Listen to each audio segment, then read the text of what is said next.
इंसदाद दहशत गर्दी अदालत ने PTI के साबिक सेक्रेटरी जनरल असद उमर की जुडिशल कॉम्प्लेक्स हमला केस में जमानत की दरखास्त पर फैसला महफूज कर लिया।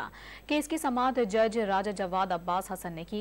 असद उमर के वकील सरदार मसरूफ खान ने मौक़िफ़ अपनाया कि वक़्वा वाले रोज़ असद उमर इस्लामाबाद हाई कोर्ट में मौजूद थे, जुडिशल कॉम्प्लेक्स आए ही नहीं। प्रोसिक्यूटर अदनान अली ने मौक़िफ़ अपनाया कि असद उमर न सिर्फ कारकुनान को लाए बल्कि जलाओ घेराव भी करवाया। अदालत ने रिमार्क्स दिए कि 2023 तक कोई ऐसा केस बता दें जहां दहशतगर्द असलहे के बगैर आया हो। असद उमर का केस अपनी नौयत का पहला मुकदमा है जहां दहशतगर्द खाली हाथ आया है। अदालत ने असद उमर की दरखास्त से जमानत पर फैसला महफूज कर लिया, जो कल सुनाया जाएगा। तो अपने नाज़रीन को बता रहे हैं कि इंसदाद दहशतगर्दी अदालत ने PTI के साबिक सेक्रेटरी जनरल असद उमर की जुडिशल कॉम्प्लेक्स हमला केस में जमानत पर फैसला महफूज कर लिया है।